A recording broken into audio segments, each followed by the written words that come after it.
Wrapping up this week on the Media Row podcast with me, Justin Miller, sponsored by Kelly's Little Nipper and Stevens Automotive and Sales with a dear friend of mine, Alyssa Hertel. You know her from the Des Moines Register covering the Drake men's basketball team. Anything, high school football, high school basketball, your high school insider for just about anything on the Register. Iowa State football she helps out with, wears many hats, and someone who was probably the first media person I became friends with because I met her as I was a student broadcaster at Drake, sat next to her, and right away our sarcastic humor really clicked, and someone who I'm very fortunate to call a friend and have been wanting to get on this show for quite a while. So really happy to have her be able to make time and really excited for this one. We're going to talk about anything and everything. We want to hear about, how she came to Iowa as someone who's not born and raised here. Talk about the Drake men's basketball team, new hires, new roster changes, expectations, and so much more. Really proud of this interview and really excited for you to hear it. But before Alyssa joins us, a quick shout out to our sponsor in Kelly's Little Nipper over there at 1701 East Grand Avenue in Des Moines. Make sure, as always, to go there and use the keyword again for this week, Hendo, in honor of Coach Henderson at the Drake men's basketball team. You say Hendo, and you'll get yourself some great deals over there at Kelly's Little Nipper. This week, it is cheese balls. So you say Hendo, and you get yourself some free cheese balls. And it's not just the cheese balls that are great over there at the Little Nipper. Great drinks, great food, and even better atmosphere. You know the Media Row 3 keys as to why you should go there. So make sure you get there. Say the keyword. Say anything. Just have some fun and get some great food and drinks and company over there at 1701 East Grand Avenue in Des Moines. Make sure when you do go to say that Media Row sent you. So Alyssa, thank you for not ditching me this time on the podcast. Just a busy person during high school track and field and soccer. It's funny. So I started the intro talking about how you were like the first media person I became friends with because I was still a Oh, student. Like I hadn't done any part-time stuff at the radio station just yet. And I was like, we hit it off because we both have this sarcastic humor that really clicks. Is that something that was like, because I got it from my family. Like my dad's a sarcastic joker. Same with my brother. Like, is that the same with your family? Is it just part of our genes? yeah. I come from like a German family, and so it's just dry humor all the way. Like if you don't get that, you're not gonna survive at family events sort of thing. And now I have it in like a professional workspace, and thankfully I found someone like you that's fine with it, but I've learned to like reel it in occasionally. We always joke about how for people that don't know us, we wonder if they hear our jokes and conversations during halftime and they're like, "Damn, those two why does Drake put those two next to each other?"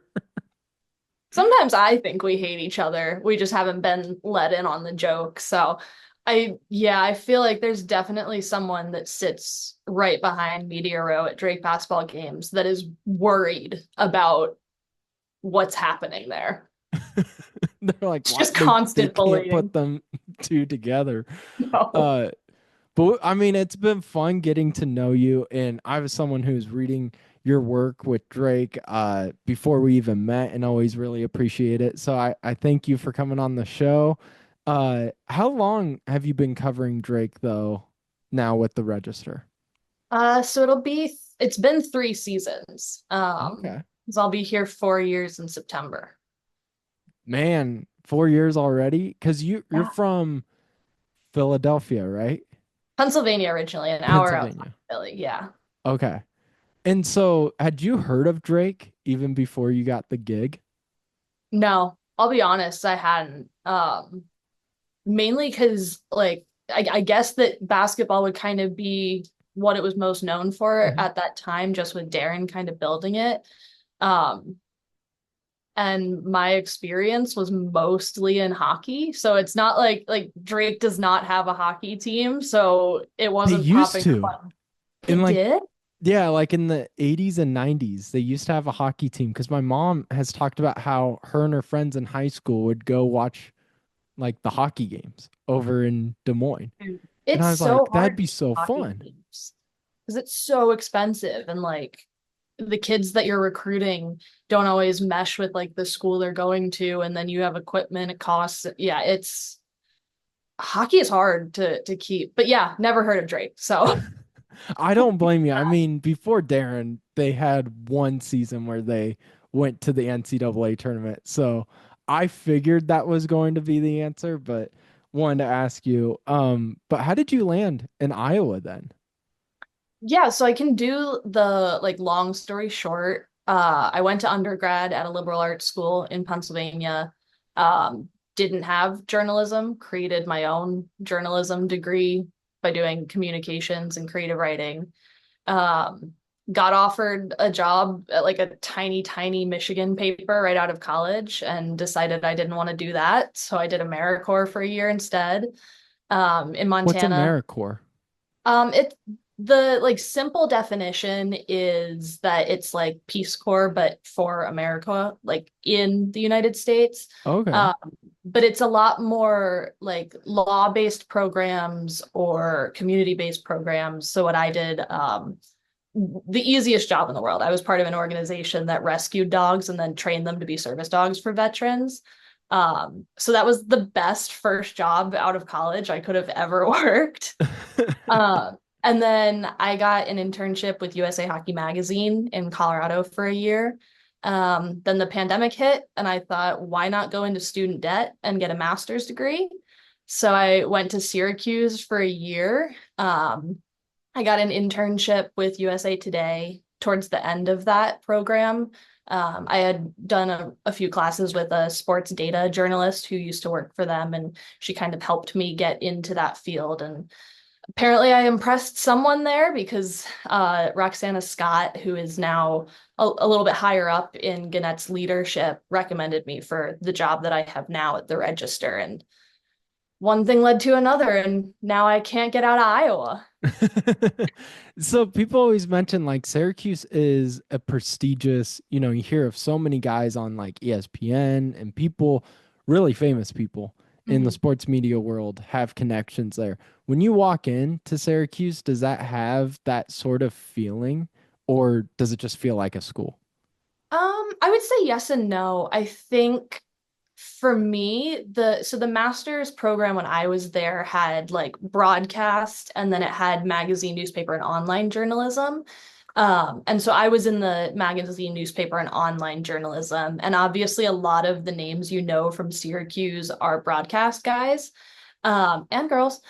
Um, but so I didn't really feel that air, at least on the written side of things. Obviously, I had some great teachers there, and I can't complain about the things I learned because it got me a job. So, yeah, I don't think that there was an air from my side, but I can't speak to the other sides of the schools.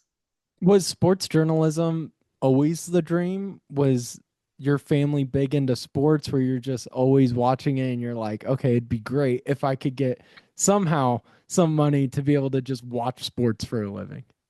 Actually, no. So in high school, I had a teacher, I had a couple teachers, but my English teacher really like he told me that I was a good writer. Kind of boosted my high school ego. But at the time I really enjoyed like my chemistry and biochemistry classes. And I was like dead set on doing like forensic science or biochem engineering. And then my senior year, I took like AP Chem 2, and about 2 weeks into that, I was like, nope, and dropped it and took art instead. And then I kind of realized like I clearly wasn't going to do science in college because if I can't get through a high school class, it's not going to be a major. So yeah, I had grown up a sports fan.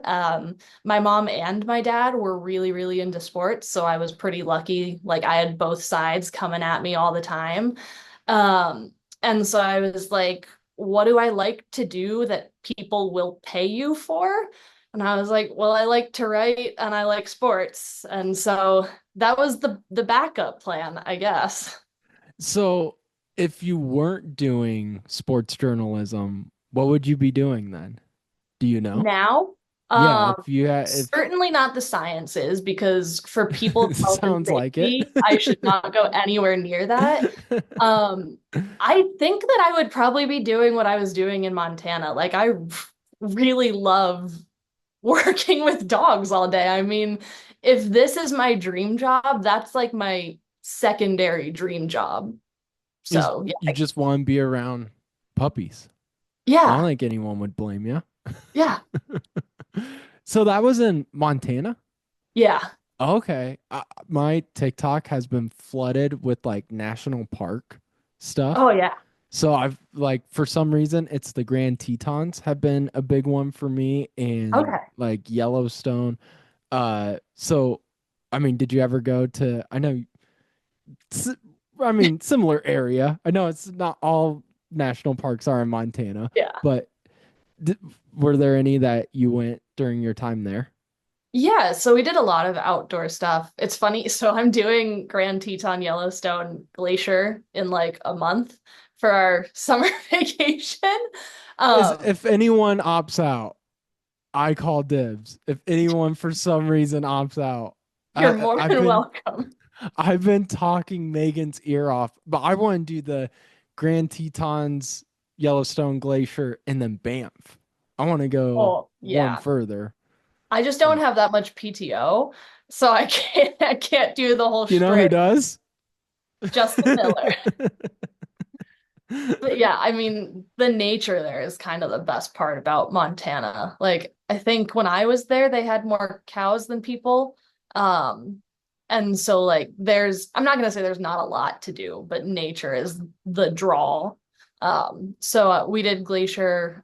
When I say we, it's like me and the other people who are also in AmeriCorps living there. Yeah, we went down to Rocky Mountain one weekend in Colorado, and then like everywhere in Montana, if you drive like an hour outside of Billings, it's just gorgeous everywhere. And so we just would drive to a lake sometimes. It was really nice. I've been obsessed with heading west and like doing national park trips ever You should. since I was little. I know I need to get out there. I don't have PTO. I just have TO right now. Yeah. So, Hey, it's but still the same. it's still the same.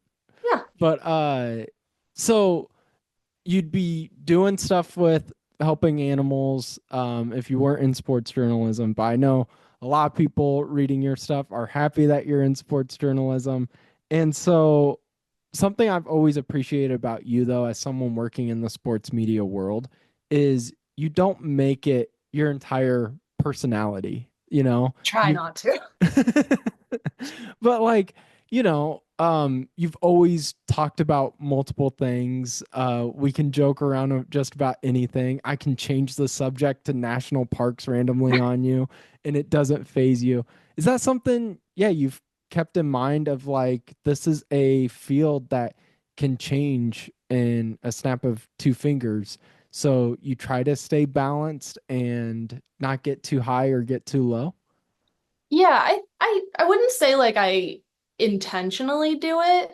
Or maybe I do. Like I love sports. I love this job. I tell everyone that like this is the best job in the world. I'm sure that you would agree. Like I get paid to go to games. I There's no complaints about that.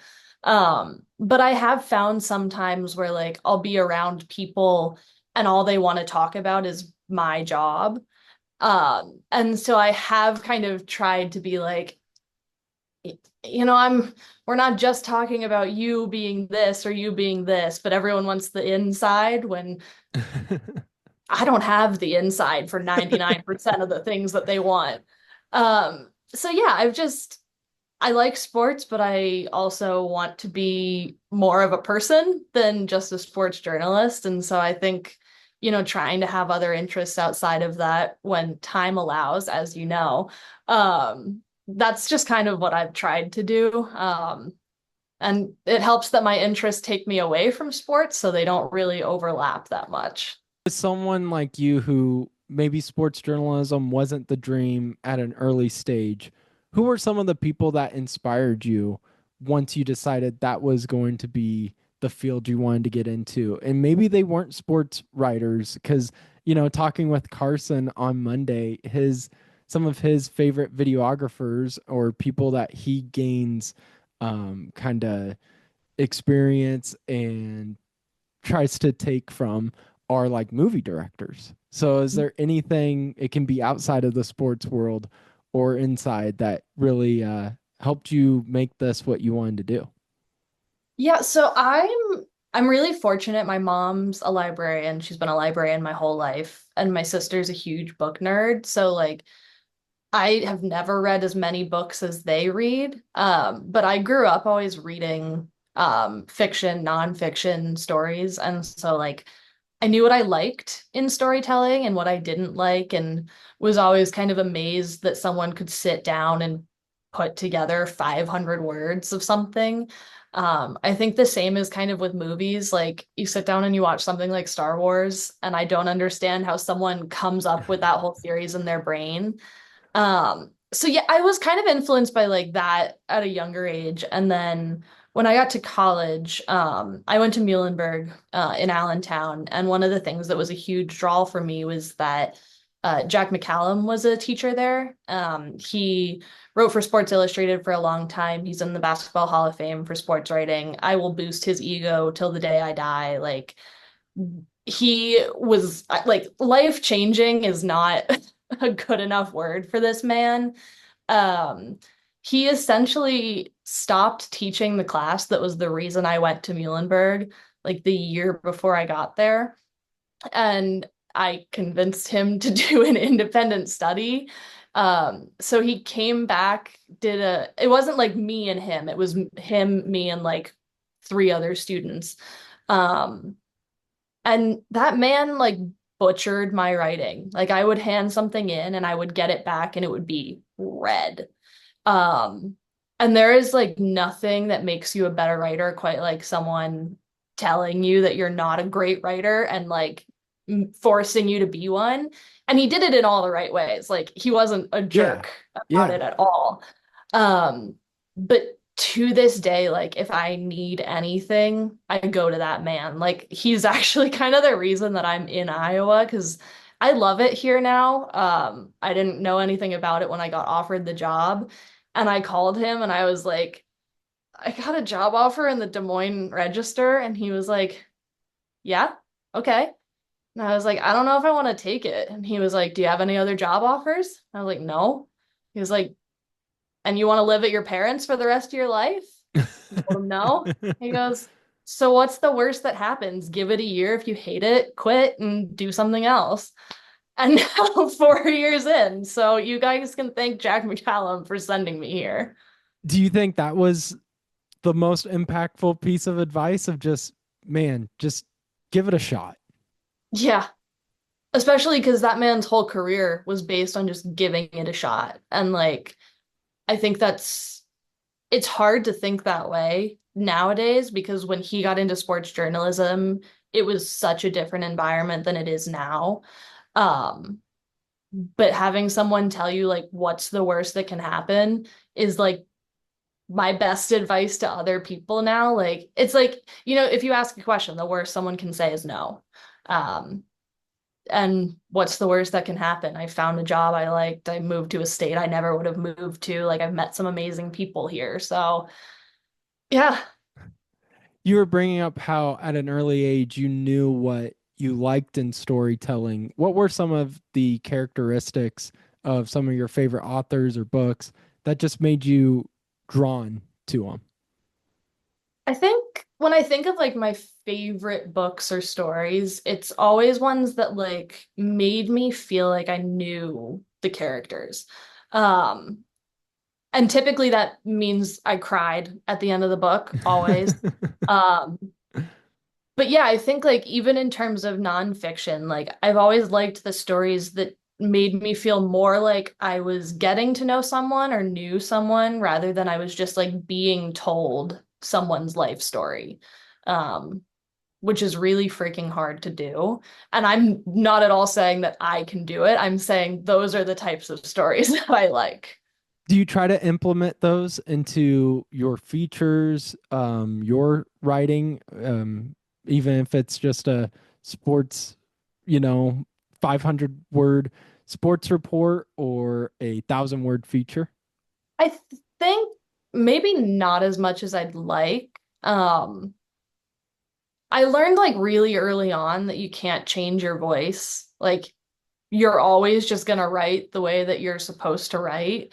Like I tried many a time to write like Jack McCallum writes, and I just can't. And so I think like I've definitely taken inspiration from certain people. But I think it's really hard to kind of emulate what someone else does, and I think you're not really going to be successful if you do. So I eventually just gave up, and I was like, people don't like how I write, they don't like how I write, and if they do, they do. So yeah. Well, I know a lot of people don't like your writing on the I Hate Alyssa Hertel Twitter page. For those listening, that's an inside joke Alyssa and I have. I mean, that had to have been like within the first month we met. Oh, Of so early. we were joking about because you got to comment on one of the message boards something about one of your Drake reports, and it was just a jerk email response. And I was like, oh, I actually wrote that. Here, I'm Yeah. gonna make a Twitter page called at I hate Alyssa Hertel, and I'll just comment on every single one of your tweets, and I'll just say hate it. Someone's got to keep me humble. So, Hey, you said nothing makes a better writer than when you're told you're not a great writer. So I'm just an inspiring guy, I guess. I appreciate it. Um, before we get to the Drake talk that I want to get with you, is there a dream in the sports media world outside of Des Moines Register that you strive to get to one day, whether it's covering an NHL, Stanley Cup, a Super Bowl? What is it? It's so funny because I tell people a lot that when I got into sports journalism, I think a lot of people's dream is like college beat writer, professional sports, like that sort of thing. And I'm not saying I would never do that, but like covering high school sports has been like the best thing I've ever done. Um, like I love talking to those kids. I love how many stories there are at the high school level. I'd like to think it keeps me young. It does not, but I can tell myself that it does. Um, so right now I'd say that is the dream. Now I think that's kind of a cop out, so I will also say that like ultimately the dream would be to write a book. Don't know on what, don't know on who, don't know when that would ever happen. But I think that's like a nice little pipe dream to have. Yeah, or be a beat writer for like the Minnesota Vikings or the Philadelphia Eagles or someone, Seattle Seahawks. Oh, that'd be sick. Give me Yeah. some free tickets. Yeah, because you're, the high school insider for the Des Moines Register. What is it that just draws you to, because that'd be really difficult. I think high school reporting is some of the hardest. And I'm really impressed with what you do, and what the entire Des Moines Register does is really impressive too. But just, I mean, what draws you to loving that so much? It's really the kids. I mean, like, I think any athlete you get to talk to, like in my experience, they've always been good, college, pro, high school level. Um, so I've never like I couldn't imagine saying I have an issue with a high school kid, first of all. Like, could you imagine being an adult and having beef with a 14 to an 18-year-old kid? That would be weird. But yeah, I think it's just like, especially high school athletes have to grow up so fast. And so, like, I talk to these kids that have these amazing backstories and amazing personalities, and like they are just so much more mature and well spoken and put together than I was in high school. Um, and I think like high school sports especially get so overshadowed by college and professional that people forget how many stories are there to tell. Um, and so yeah, I think it's just really cool getting to share those stories. Is there one that sticks out to you as a whether it was an athlete you covered, a game you covered in the high school field of just being really important to you, maybe just as a writer, but even just personally? Yeah, I can think of two. The one that's really stuck with me, I think it's still pinned on my Twitter page. I did a story on a football player from Sioux City, DeMarco Young. He's deaf.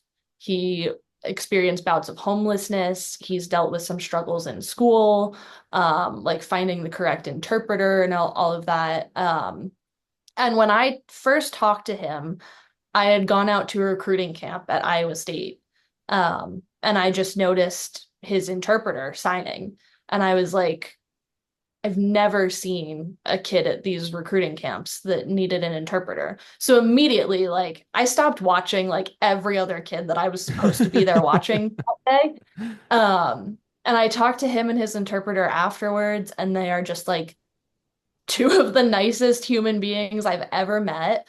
I did a story on him ahead of his senior year of high school, which thanks to my editors allowed me to like get out of Des Moines for a day. And yeah, I've kind of followed his career, but he plays for Simpson now. And so it's really cool to just kind of see a coaching staff and a college that's welcomed him rather than kind of pushed him away because communication is obviously difficult with a deaf player. That's kind of the one that sticks with me mainly because, like, one, I could not play football, period, let alone play football with hearing impairments and all of those sort of struggles that come with it. And two, like, everything that that kid has gone through up to this point is more than any human being should go through. And he's done it with like such grace and courage. And again, is like the nicest human that it's just one of those things that I talk to these kids and I'm like, okay, your days are not that bad. Like, take a step back. So yeah, he's kind of stuck with me the most, I think. That story, do you think with it being in Des Moines where there's no professional sports, makes it easier to go grab and maybe makes it larger because and makes it more special? Because if you do it in Chicago where there's eight different professional teams, it can kind of get shoved aside. Oh yeah, I think so. Like, we're really lucky in Iowa where like high school sports and college sports are so important because there's like I think people get annoyed when you say no professional sports, like no major league professional sports. Yes, I'll put yes. it that way. Um, but yeah, like that's so special. Like you would not get that anywhere else. Like growing up in Pennsylvania, where I'm from, there's Lehigh University. And so like even going down to Philly, you've got Temple, you've got Villanova, you've got Rutgers over the river. And I just can't think of any stories off the top of my head from the places I grew up in terms of high school that took priority over those larger colleges, and then those larger colleges that ever took priority over the Eagles or even Pittsburgh, um, or even like New York area teams. And so, yeah, we're in a really cool spot in Iowa to have such a focus on high school sports, especially. High school football will be here in a blink of an eye. Always excited to get out there. Is there a story or maybe a team that maybe is flying under the radar that people aren't mentioning that you're thinking may make some waves this fall? Hmm. I'm trying to think like so I don't think they fly under the radar, but I think like anyone who follows high school sports in the Des Moines area should probably just like put Southeast Polk on the championship radar yet again because like It's so when I got wild here again to hear that stuff because I went to Southeast Polk in my 4 years there, they only went to the dome once. And then and as see soon as my group graduated, they became like a dominant force in Iowa. it's so funny because like the first year that I was here was Xavier Wampa's senior year, so Caden Proctor's junior year, so Connor Moberly's sophomore, like all of these little like steps down, Yeah. and I'm like, I've never known a year where Southeast Polk didn't win a championship because like it's literally been the years that I've been here. And that's the thing is like that's why I say I guess we should just put them on the path because no matter who they frickin' graduate, they're back every year.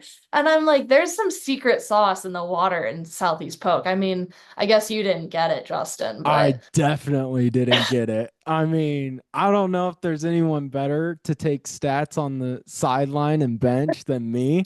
So maybe I just got, I got that secret sauce, but yeah. definitely not the athletic ability. I still remember Zelenovic was my weightlifting coach. So Okay. at Southeast Polk, you could take just regular PE gym or you could do weightlifting. And so I took that and I was a freshman and we're doing bench press. I remember Zelenovic walking up and he's like, "You're a tall guy. You should try out for wide receiver." And I'm like 150 pounds. And I'm like looking, I go, "Coach, I'm gonna get killed out there. Like, You I'm got the not Jade doing that." Higgins build. Yeah, but he's athletic. Like me jumping is like that high, like an inch off the ground. It's bad. I have no athletic ability. And so I remember he didn't like try to convince me anymore. He kind of looked at me and I think inside he was like, yeah, he's just tall. But I always loved Zelenovic and it's been awesome to see him have success because he always was very respectful to us, the young, like high school Southeast Polk, running Rams paper Mm. reporters. And honestly, I don't think I've seen a video or interview on the Register where I've been like, man, look at Zelenovic. He's always come off humble for a guy that just continues to win. He's the quietest coach that we talk to, I think. I could probably say that with confidence. And the thing that and like this is not saying that anyone in the Des Moines area, like the coaches I cover are like this because every coach that I've covered for the most part has been amazing. But like he loves his players. Like I have not heard a coach that is so quick to like praise every single person on his team the way he does. And like I said, that's how most of the coaches are, but like that man sticks up for his players. Like he loves being a football coach. I think. I don't want to speak for him, but I think I that think I it's a think it's safe fair. assumption. Yeah. I do want to get to some Drake men's basketball talk before we get your takes on Coach Henderson, the new head coach. Do you think Coach Mack still remembers me as the guy supposedly calling his offense slow in a press conference because of you? Yeah, probably. No, So, I don't think he does. for the Would you like to listeners, fill the people in on this? yeah, for the listeners, we were I don't remember what game it was. Or actually, it might have been the Des Moines like hometown. It wasn't a post-game press It was a conference. It was press like a conference. Yeah. pre-press conference deal. Yeah. And he something brought up, how his offense is One of the methodical. TV broadcast guys asked. Yeah, and he was like, I don't think our offense is slow. I don't know why you'd call it that way or something on those lines. And we go and everybody's like, "Thanks, coach." And everybody shut off their cameras and Alyssa goes, "Just by the way, coach, Justin's the one that called your offense slow." And I'm like, "Why am I catching strays out here?" The worst part was is like it goes back to that sarcasm. Like I said it completely sarcastically. And I don't think it registered at first that it was because I think he was like, oh, really? He was like, I have to go listen to Justin Miller's podcast now to see what he's saying about Download skyrocketed. it. But what do you think of Coach Henderson so far? I know it's all pre-season press conference stuff, but we were both there at his opening press conference, said all the right things, very energetic, which, for people like you and I who've covered DeVries and McCollum, love those guys, but definitely not their style in front of a mic. Yeah, first impression, tall.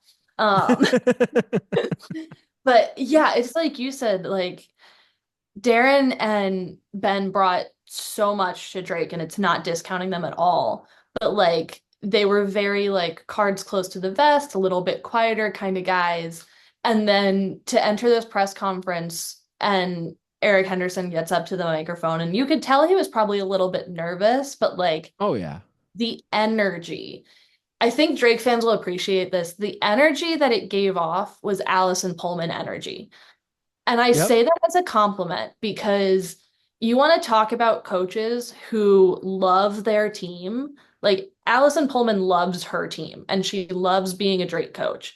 And so, like, to see that on the men's side for someone who has not coached a game, has barely interacted with any fans yet, and already have that kind of vigor and enthusiasm, I think like at least my perspective was that's exactly what they needed coming in because you've got so many like in terms of records and wins and success, programs on a high.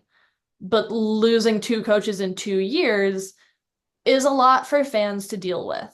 And so like I think you needed someone who came in and wasn't like, yeah, I'm really grateful for this opportunity and like I'm looking forward to getting on the recruiting trail. Like you needed a guy who was like calling out the three players from the past team that were there and being like, we want you to stay here. It's good to see you here.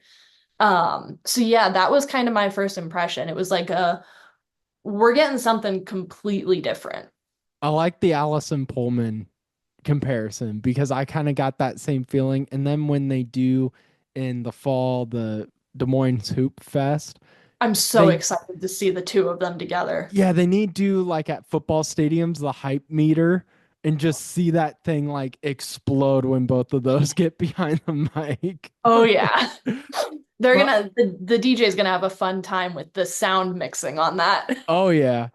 No, Pullman's great too. And then I mean, she could have easily taken other jobs as well. And so having both Henderson and her just so enthusiastic really helps the program. But he first has to build a roster. And is there anyone so far that Coach Henderson has brought in that you think Drake fans should be really excited about? I'm gonna go with the cop out and say Owen Larson because like he's a local kid and he's a recent local kid. And when I say local, I will put that in quotations. He's an Esserville Lincoln Central alum. So like, he's in the state. It's Iowa.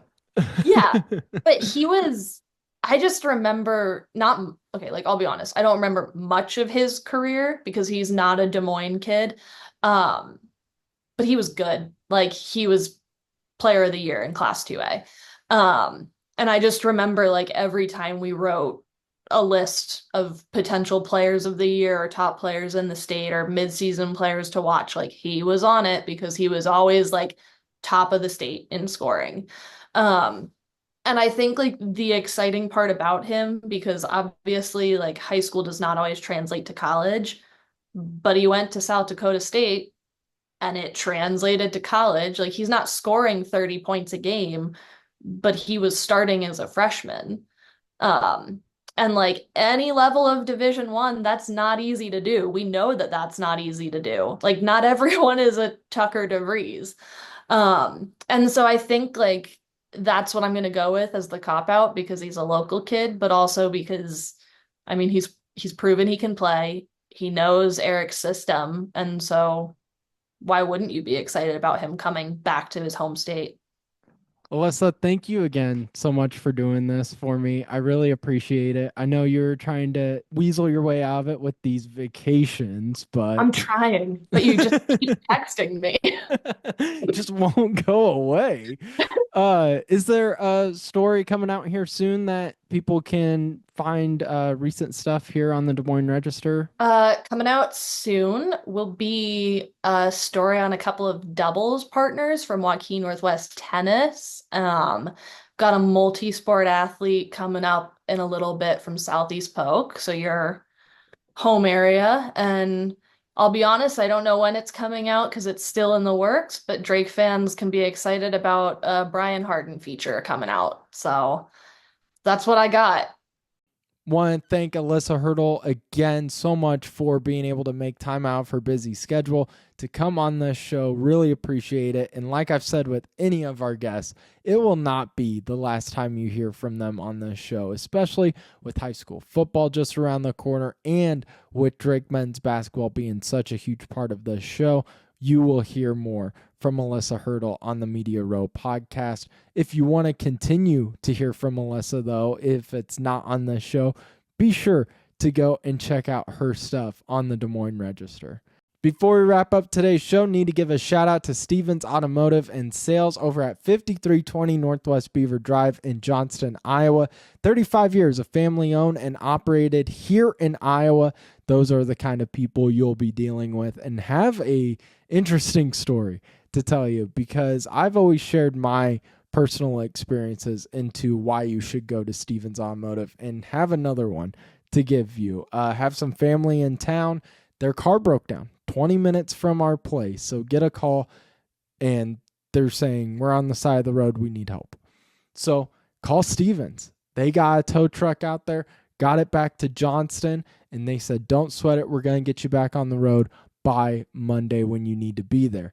So all the worry of, who has the car is already gone. And the best part of this was seeing the reaction of the family member when they just go, it is so nice to talk to someone that you trust, because you're sitting there going, man, we just got to get it in because we got to get home.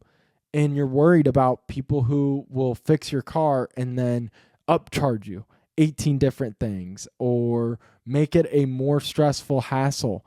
That is not Stevens Automotive. Stevens Automotive helped with the tow truck. They helped find the company to get them out there and get the car over into Johnston. And they're the people that are saying, don't sweat it. We got you covered. And they'll do that for anyone, whether it's my family members or it's yours family members. Those are the people that are going to be helping you over there at 5320 Northwest Beaver Drive in Johnston, Iowa. Be sure to go get anything checked out over there at Stevens Automotive and Sales. And when you do, be sure to tell them that you heard it here on the Media Row podcast. Huge thank you to Alyssa Hertel. Huge thank you to all my guests this week. Carson Culp, it's been a great ride at Drake. Can't wait to see what he does at UNI. Huge thank you to Kyle Kemp, the new offensive coordinator for the Drake football team. And of course, Alyssa Hertel, the writer over there at the Des Moines Register. Huge thank you to the listeners as well. Continue to like, subscribe, comment, rate. That always means the world to me when I see those comments and the likes. So really appreciate it. And then, of course, Stevens Automotive and Sales and Kelly's Little Nipper for your proud support of the Media Row podcast. We will see you guys next week.